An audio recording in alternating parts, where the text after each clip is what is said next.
Oh, before this victory's won, some will have to get thrown in jail some more, but we shall overcome. Don't worry about us. Before the victory's won, some of us will lose jobs, but we shall overcome. Before the victory's won, even some will have to face physical death. Physical death is the price that some must pay to free their children from a permanent psychological death. Then nothing shall be more redemptive. We shall overcome. Opportunity to discover a venue in Providence, Rhode Island, ASU 20, which is a ops program and a nonprofit in Providence that deals with ops. And one of the things they had was a youth slam and an adult slam team, which is slam is competition poetry. And I walked into this venue and, as I said, one candle can light 1,000 others. My candle was lit even further by one of the poets and organizers that was working there, who we're going to have the honor of listening to speak and perhaps performing a piece. His name is Jared Paul. He is a writer and a performance artist, a community organizer from Providence, Rhode Island. He is a 2-time individual World Poetry Slam finalist and an 8-time coach of the Providence National Youth Slam Team, which placed second in the nation at Brave New Voices in 2007. Having toured throughout US, Canada, Europe, playing alongside acclaimed poets, musicians, journalists, and speakers such as Amy Goodman, Saul Williams, Sage Francis, Our Lady Peace, Paul Hawken, Immortal Technique, Anti-Flag, and Atmosphere, Jared is widely recognized as one of the premier performance poets in the world. His work appears in poetry collections and alternative teaching guides such as Write Bloody's forthcoming Burn Then Burn anthology and Uncommon Core on Redbeard Press, as well as in the Providence Journal, Socialist Worker, The Agenda, and more. In January of 2014, Jared was part of the largest protest related class action settlement in the United States history, Schiller versus the City of New York, whereby after a decade of fighting, plaintiffs and the New York City Civil Liberties Union defeated the NYPD and set a precedent in federal court against the constitutionality of group probable cause.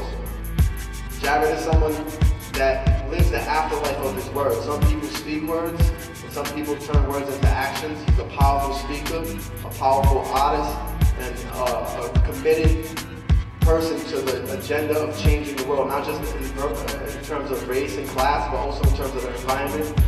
So please give a warm welcome to Jared Paul.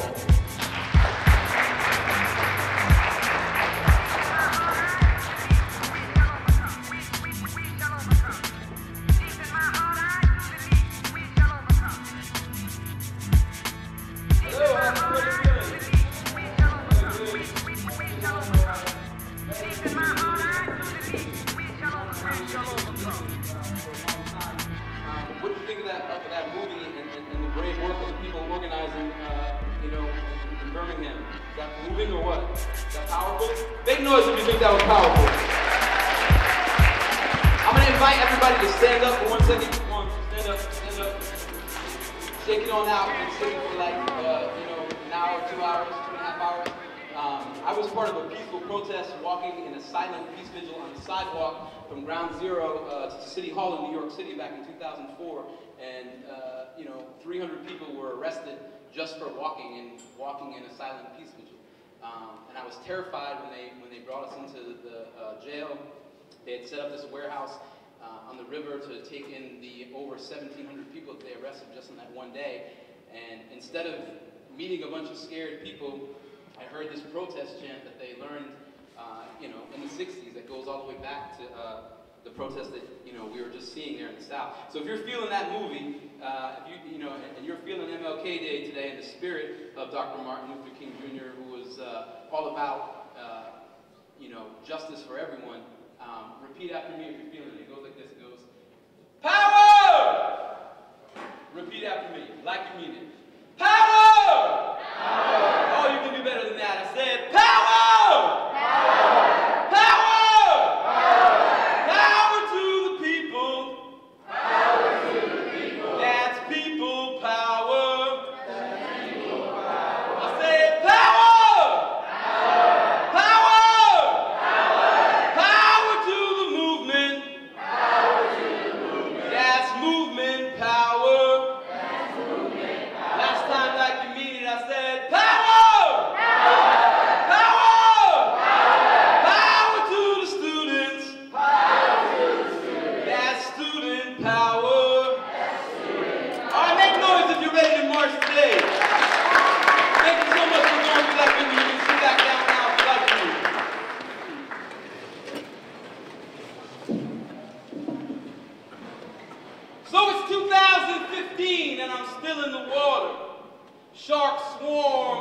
never swim for shore. Let him come, let him come. I've sharpened my tongue. Not scared of the deep, ain't afraid to see blood. Others pulled off the road, headed for home, sunk to the bottom, couldn't find a way to float. Low oxygen closed like a vice up on your throat. No one hears a scream that can't survive on what it wrote. But I'm still in the game. Castles on the board, crashing the door, forged Greyhound Pass, now I'm back on tour, strapped for war, merch in the bag, food packed back for more, lying in my throat with a fire to feed, explode out the bottle when the throttle release, small man, short teeth, much dirt undone and leaks to go before I sleep. Now my father says, when you gonna get rich and make it? You can laugh when it's funny if you want to. Never! I ain't write the type of stuff that make you famous. But I get national press for protests, arrests. I incite the type of stuff that might make you famous. My song is a deep-sea alien that would explode in people's ears if payola ever brought it to the surface of a top 40 playlist. I ain't faking.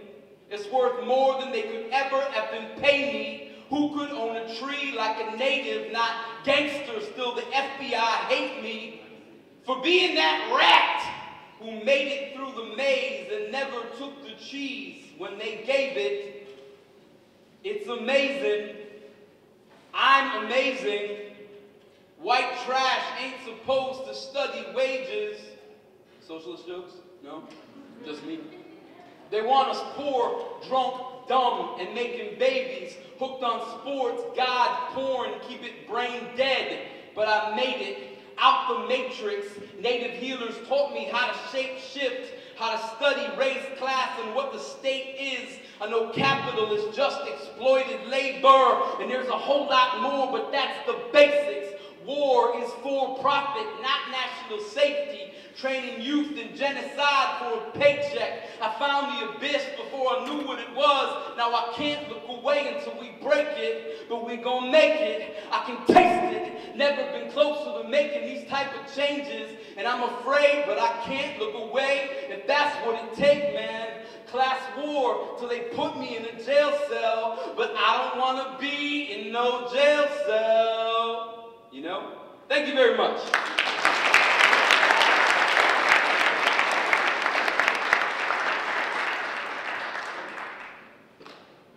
You know, I've been writing and performing for a long time, and one of the most moving things that I have ever read in my life is a letter from Birmingham jail by Dr. Martin Luther King, who we're here for today. You know, and as Eric said a little while ago, MLK was arrested more than 30 times in the course of his career for doing peaceful direct action and civil disobedience, as were hundreds, as we saw in the movie, thousands and thousands of other organizers, and many local organizers that we never hear about, and you know, some that were national figures too, but should get talked about as much as MLK, but they don't. You know, Ralph Abernathy, Franny Lou Hamer, Fred Hampton, all kinds of folks. And I don't seek to ever go out to get arrested. I don't ever want to, you know, get arrested at a protest. But at the same time, as we saw in that movie, we can't shy away from stuff because voting is important, you know, and testifying at city council hearings is important. But it's not enough. There needs to be more. There needs to be additional action to back it up. So this is another protest poem in a totally different energy, but I would like to dedicate it not only to MLK and the other organizers of the civil rights movement in the 60s, but folks in the civil rights movement today, right now, in Ferguson and in New York City, and in Boston and Chicago and Los Angeles and Oakland. So it was 1 a.m. and we had no business on the road. The weather report said snow and freezing rain all night without a chance of clearing till the next day. When we set off from Providence, the storm was already coming down so hard we couldn't see more than 15 feet in front of the van. But it was the 40th anniversary of the 1967 march from the Pentagon. We had been planning the trip for weeks, and nobody wanted to back out. The highway was scarcely plowed. for nearly the entire stretch of road that connected Rhode Island to Virginia. Cars were skidding out of control all around us, and the pavement was buried in white. As swirling gusts battered the windshield, I was acutely aware of the 6 other lives in the van for whom I was now responsible. I had never driven for over 200 miles straight at 35 miles per hour before, but even at a crawl, the time passed quick. Part of it was my intense concentration on the road and keeping as much distance in between us and any other moving vehicle on it as possible. Part of it was everyone talking about the war, and part of it was just a very tangible sense of mission. We were all invested in something we believed in, and it felt important. We saw many accidents. The saddest ones were the flipped-over semi-trucks, mangled and twisted. All I could think was, damn, I haven't felt close to God in a long time, but I feel like praying anyway. So while still vigorously scanning the road, I let part of my mind slip down to the panic room in my heart and prayed to my mom, which I do sometimes. Dear Paula, beloved strength and earthly mother, thank you for this day which you have given me, for the breath in my lungs and the strength in my mind. Please, Mom, don't let any of these truckers have died lonely and frozen when they should have been home with their families. Please, let the medics have gotten to them in time. Let them be wrapped in clean blankets at a warm hospital someplace close. I prayed for no more accidents for anyone and continued to regard the ice-covered highway with open suspicion, obsessively scanning terrain, ready for anything. I gave the wheel over to Alan someplace in Jersey and tried to sleep without much success. We split toll fare and took turns pumping gas. Being in those truck stops reminded me of being on tour, waking up in some strange place in the middle of the night, not knowing what time it is or even what state you're in. I thought of Tom and I thought of Francis, their faces clear in my mind. I wondered if their plane had landed in Texas yet. If they thought of me when they were out on the road is a monster, Frank says. It chews us up and spits us out, and we're all lucky anytime we make it back home in one piece. Because the road doesn't care whether you're a family in a station wagon, a traveling salesman, or a touring musician.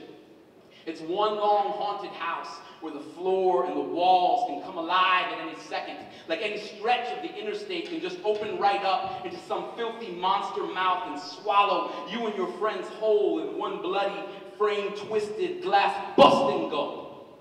So Godspeed, you truckers, you vans packed full of low-budget independent artists, you small families making a big move, you protest kids, you poorly ventilated cargo bays crossing borders full of hopefully soon-to-be citizens, you night crossers.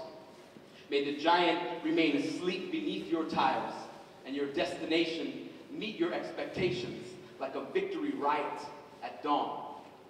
Amen. Thank you very much.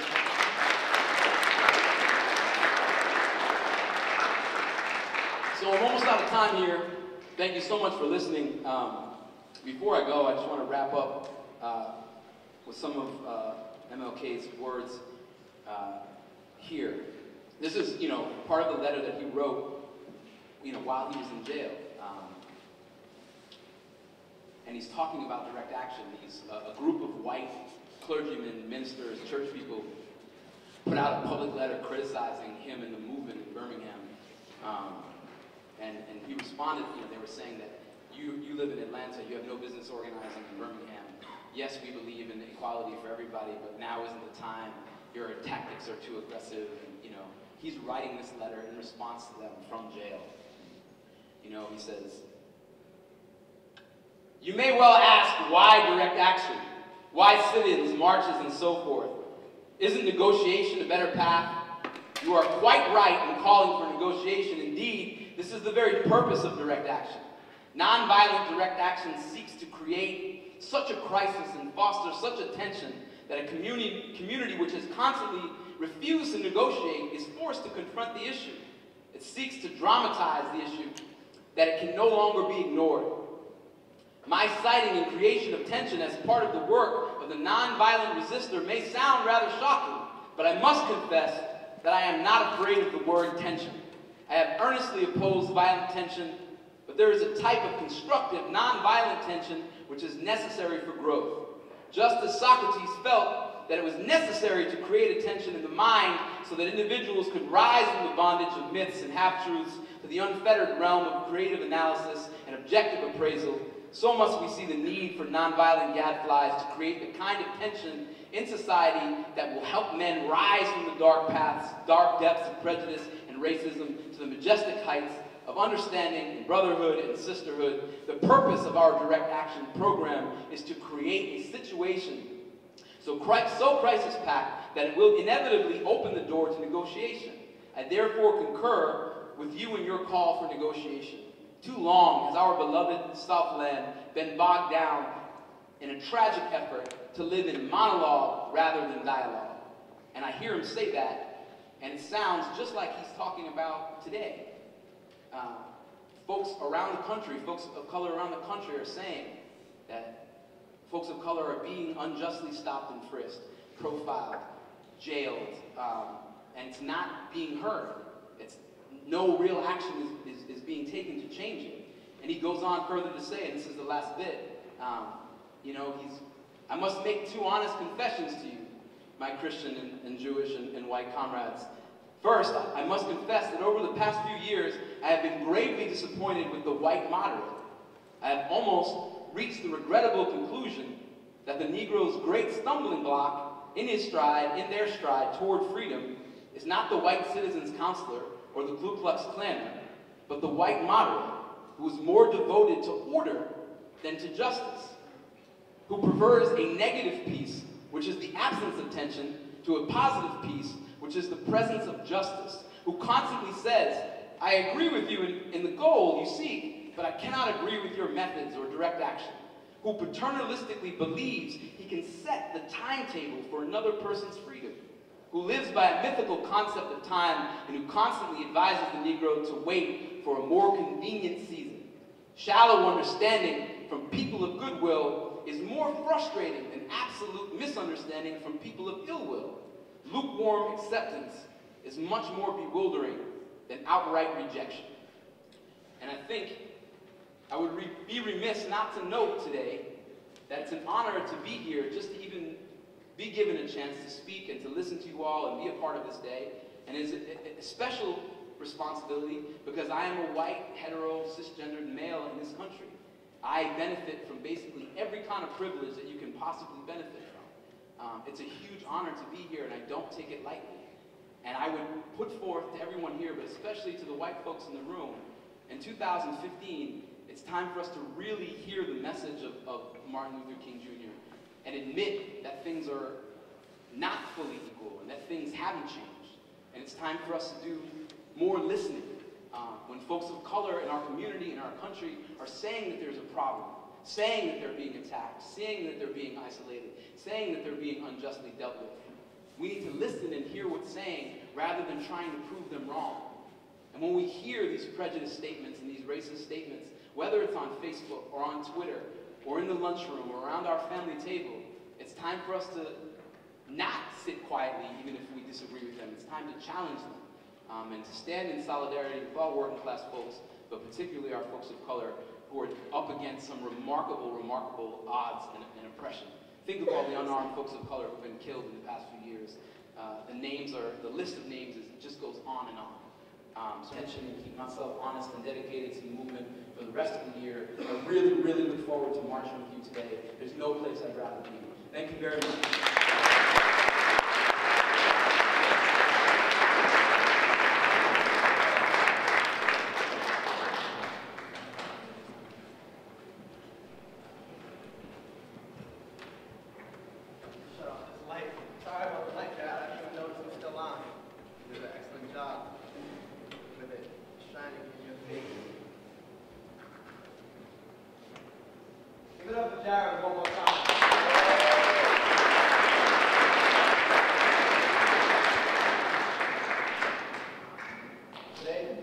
Today we have to honor one of the key reasons we're here, and we had the ability to pull this off. and pulling together so many different people. As a man who came down to this community, recognizing the need to address the issues of poverty, the economic gap that exists in this region, as well as the educational gap, who has been a champion for not only just young people, but all people in our community. And he's somebody that has helped support so many, and he's going to give a little address. His name is Jim Stevens. How many of you have heard of the organization Gift to Give? Show of hands. Wow, nice, nice. So Jim, welcome.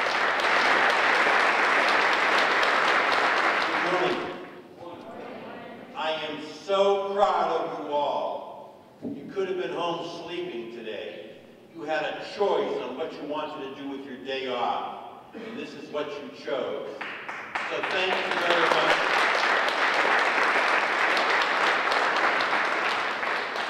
Who's going to graduate high school? Raise your hand if you're going to graduate high school. It's all about getting educated. It's all about being connected. I just wanted to thank you for coming out and give you a little overview of Gifts to Give, because we're all going to march there. Can I have one more show of hands? Who's been to the Gifts to Give factory? Oh, that's great. Gifts to Give is a model. It doesn't exist anywhere. It's 5 years old, and it has a simple, basic premise. The idea is that simple. It's to connect students to giving and service, to empower students to make a difference. Last year, in our 4th year, 12,700 students came to the factory, punched in, and worked a 3-hour shift. And through that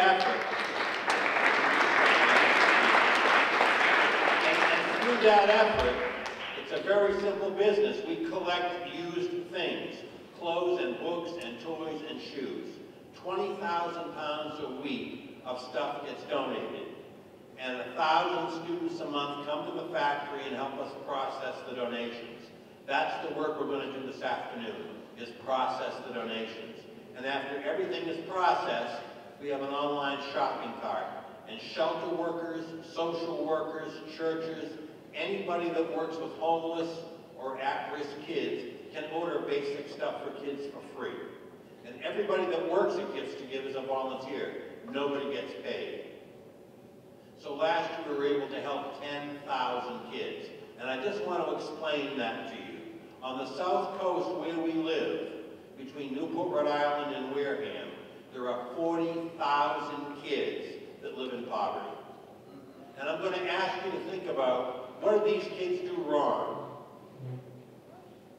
Can someone tell me what these kids did wrong? Nothing.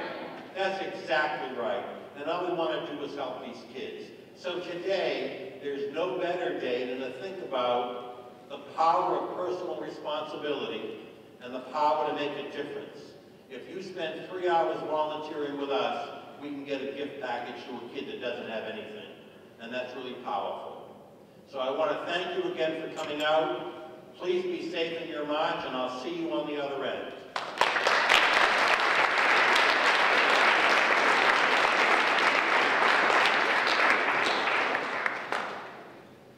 The power of that is not just only in the service, it's also an environmental issue, it's an economic issue. Those of you that have been paying attention or are learning about the resources in this environment are very limited, and the fact that we have stuff, too much stuff. There's a short film that's on YouTube, it's called The Story of Stuff. I suggest you check it out, but our landfills are filling up with stuff that's polluting our earth, our environment, that is the only environment we have. By recycling our used goods and volunteering at Gifts to Give, we're not only impacting the economic well-being of families. I'm a father of a 10-year-old daughter, and to be honest with you, working in a nonprofit, I cannot afford to buy clothing sometimes for my daughter. So it affords me the opportunity to do other things with my daughter, or to provide her with the clothes that she needs.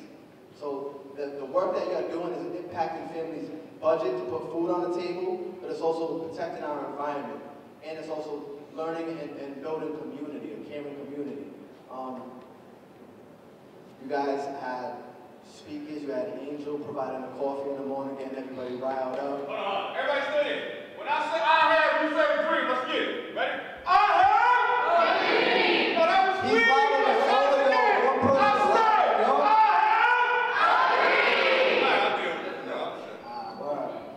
That's my hype man. He got a megaphone inside his throat, so I'm gonna hit it in there. But we had a great morning. Now the work is on us. The goal you have right now at each table, there's 2 poster boards and some signs. The goal we have for you to start envisioning what change you want to change. What do you see in the world that needs to be changed? Is it bullying? Is it environmental issues? Is it race and class? Is it police brutality? Is it racism and discrimination? Is it, you know, what is the issues that affect you most? Is it hunger? Is it homelessness? Is it lack of caring and compassion? Is it lack of school funding for teachers? Is it lack of programs in the school for music and the arts programs? What are the issues that, if you had the ability to change the world today, which you do have the ability to change the world today, what would that issue be? What would you want to change for? What do you want to march for? Don't tell me what you're against, tell me what you're for. Tell me what you want to create. Mother Teresa once said, if you invite me to an anti-war rally, I won't go. But if you invite me to a pro-peace rally, I'll be there. And the reason being, what you focus on grows. So what do you want to focus on and grow? The thoughts you have in your head, the visions you have in your head are powerful, they're magical. The thoughts turn to words, the words turn to actions, the actions turn to change. So with this, we're going to wrap up before lunch with you designing and dreaming and thinking about the dreams that you have in your school, in your community, in your life. So please take some time and we have that time to do that. And after we work on the signs, we'll have lunch served by the New Bedford Teachers Union. Is actually serving lunch. Lunch was donated by Domino's Pizza. And on stage, if you haven't noticed, Josh is live painting for us a mural of MLK. So please give it up to Josh.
Remember, this is the time where you should be, Reverend Lima said, you should be getting to know somebody, right? By the time you leave here today, you should have a new friend.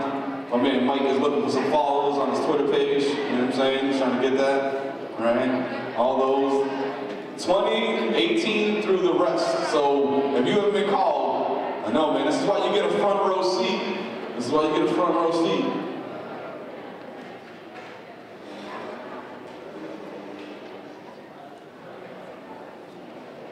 My man Josh also got some artwork on display, so if you guys done eating, you want to see some really cool art. See, he's drawn one of MLK. This is a very famous picture that that he's painting, but he also has some amazing artwork. I see him in multiple events, and a talented artist, so make sure you guys see that as well. Make sure it sounds right.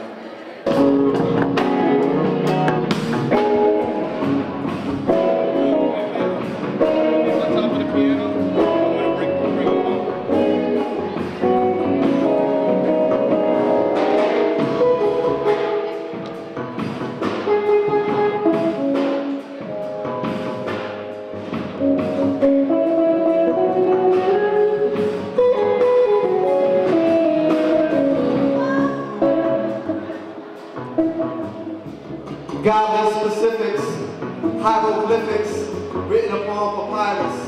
I'm Solomon, King Tut, Osiris, look within the iris when I am Isis, to others Jesus Crisis. Epics like Gilgamesh, me and Noah built the ark the best. Genesis, the start of thought arrival. 26 versions, all in Bible, our soul survival, on and on. Buddha Muhammad, the Quran, blessed be from Jah. In the sun, I am seeing Ra, son of Zeus and Apollo. Empty truth that leaves a mind that's hollow. The Old Testament, but forgot the time to follow. From beginning to the end, there's no sinning in the Zen. Taoist origin to I Ching. So sojourner's truth, I sing. Listening to John Coltrane on a slow train with different stops. Reading Anawak, Latsu, Hebrew, Hindu, Yaya, Yalo. Thomas Paine, these thoughts are hard to swallow. Till I see the Tai and Chi, our God guiding we to be what we'll always be, the creator of our own reality. We all have a dream, and it's mind over matter. Our mind decides what matters, then the ignorant shatters to a million pieces. Me, I would rather listen to children than preachers. In fact, children are the greatest teachers. Pure innocence in the form of creatures free from the domestication of the rest of the nation.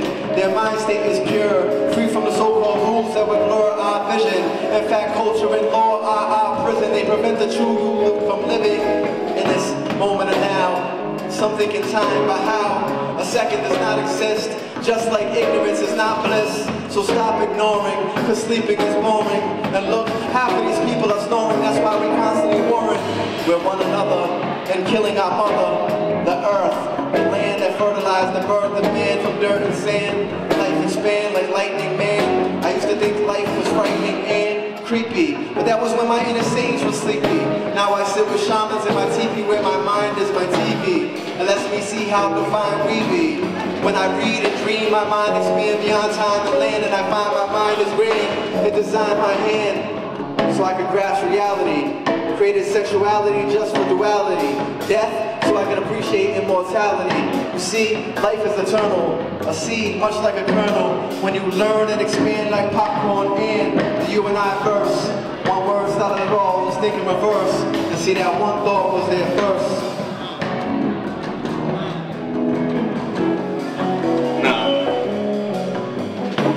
Yeah. That's native space. So you heard, man, on the list to sign up, right? Keep it rocking. I'm rocking y'all for a minute. Tell me, where do we start? Hey, yo, I'm hanging with the middle schoolers on the MLK march. See, they told me I like to keep it hype. I told these people, don't ever give me a mic. Cause if that happens, then we gon' have a good time. Hey yo, the DJ down the block gon' rewind. Yeah, the jams and the hits. Everybody, you still with me. Yo, I'm loving this. Hope you had some good pizza sponsored by Domino's. Hey yo, man, see, we always got the flows. A freestyle. We just making it happen for the lunch. Hey yo, man, that's what's up. Hey yo, my man, Josh painted it live right here. And yo, the mission really is clear. We gotta march for a cause. Cause make things happen. When we watching, people be like, yo, what's happening? I see a bunch of young people walking down the street holding signs. Hey yo, young people truly using minds. Using their minds to elevate, our crowd. My name is Zon Helly and this is how I'm getting down. Mike Santos, behind the lens. And yo, community partner, that's my friend, yo. UMass Dartmouth, put it on for the kids. Yo, college kids, handle your biz. The same goes for high school and middle school too. I'm done. need to get some fluids, dude. Cause I'm gonna march, put my hand up in the air, I'm gonna beat it real loud like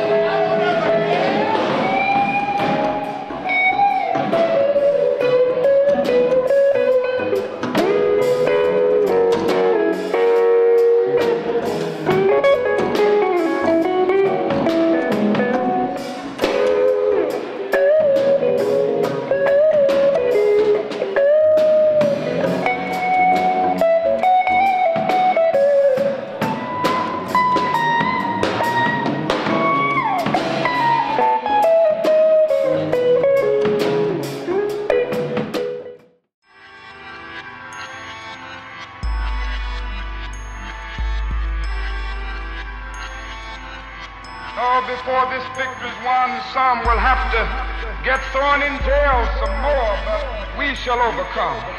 Don't worry about us. Before the victory's won, some of us will lose jobs, but we shall overcome. Before the victory's won, even some will have to face physical death. Physical death is the price that some must pay to free their children from a permanent psychological death. Then nothing shall be more redemptive. We shall overcome. Deep in my heart, I do believe we shall overcome. We shall overcome. Deep in my heart, I do believe we shall overcome. Deep in my heart, I do believe we shall overcome. We shall overcome. Deep in my heart, I do believe we shall overcome. We shall overcome.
I got it.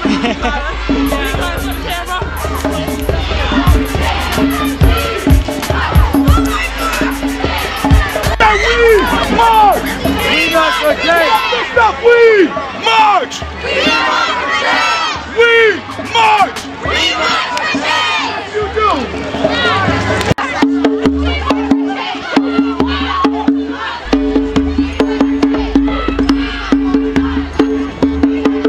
Before this victory's won,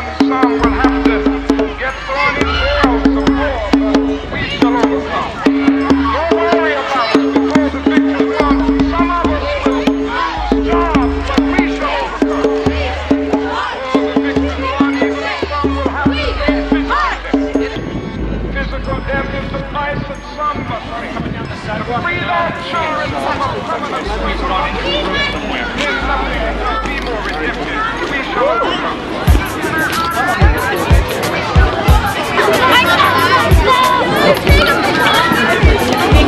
Oh my God!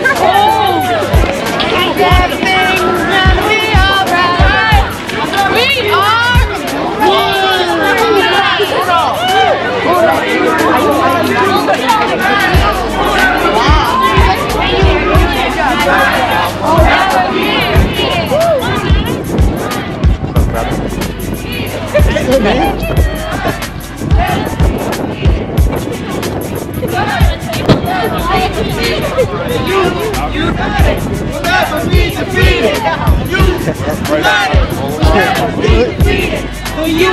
United, we'll never be defeated.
United, we'll never be defeated. The youth, united, we'll never be defeated. Come on, united, we'll never be defeated. United, we'll never be defeated. Come on, united, we'll never be defeated.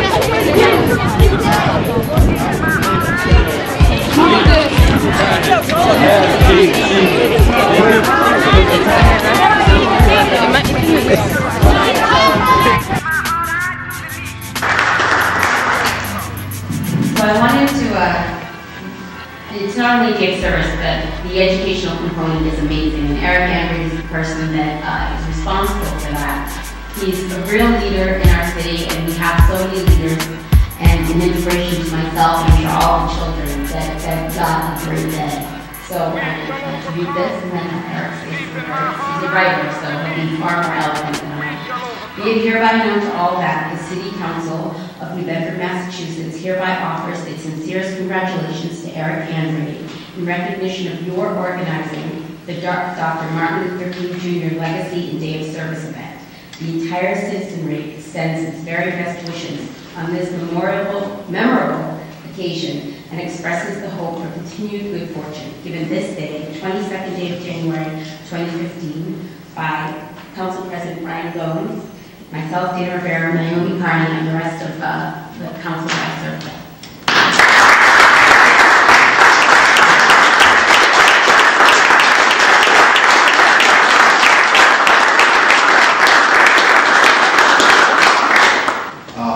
The first time I ever performed in New Bedford, Massachusetts was at an MLK event, and at that event I had the honor of meeting Jabril Kazan, and in light of Jabril's Frederick Douglass, in light of the legacy of Martin Luther King, who spoke and highlighted things that sometimes made people uncomfortable, and to paraphrase some of the comments that Mr. Martin made about seeing something in a community that's not the community. People from outside of New Bedford saw Jared's situation and they responded to it.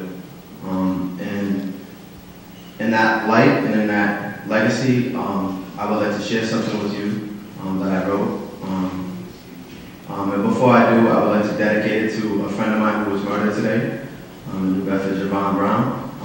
And I also would like to dedicate it to the children, my child, my daughter, and all the children in all of our community. But in particular to the children of Aragana and to Aragana.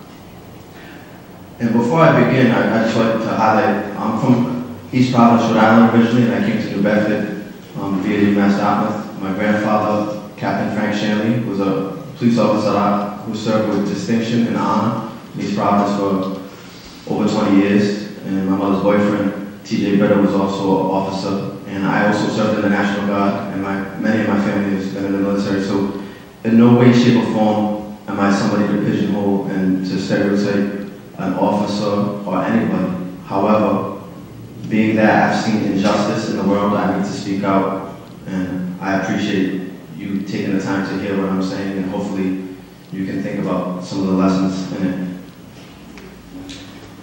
I can't breathe. There are thieves stealing lives, telling black lies.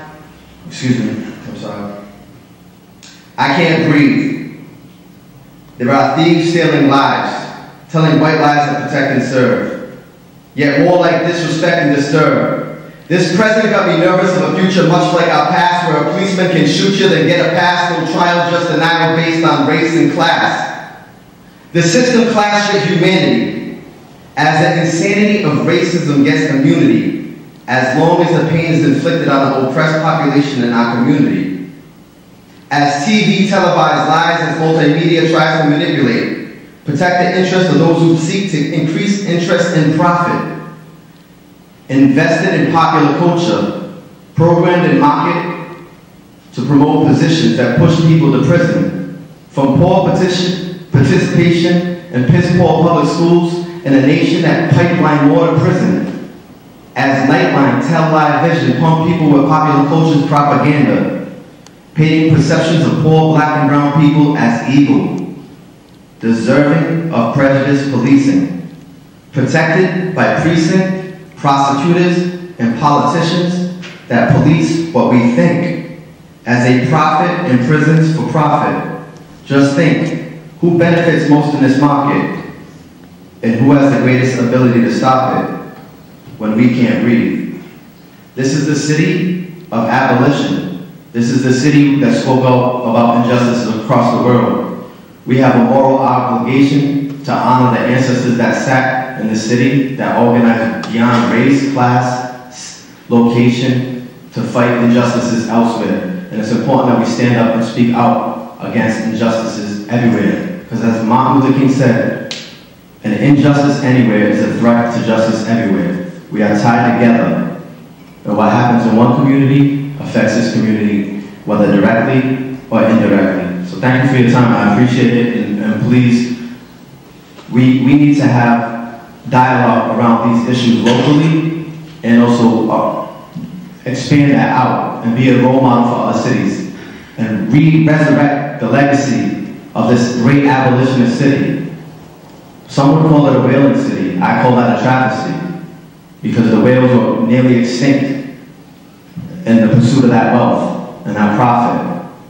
And that's not the legacy we should have for our children. We should celebrate the legacy of abolition, of social justice, and there's so many examples of that in the city. And I pray that each one of you take your role as counselors seriously and understand that there needs to be a dialogue between communities, because when I first came into the city, the mayor, Kalis, had us working with the police department and the U.S. Justice Department to discuss the possibility of building better police and community relations. Right as we were getting to the point where we were about to establish it, everything fell apart. And that process has not begun since then. And that was about 10 years ago. So I pray that this council here will take those issues in concern and think about possible ways that we can work together. All people, police, civil servants, politicians, students, and those that have the experiences of being criminalized or being put in those positions. We have to work together to change this. We have to work together. Thank you for your time.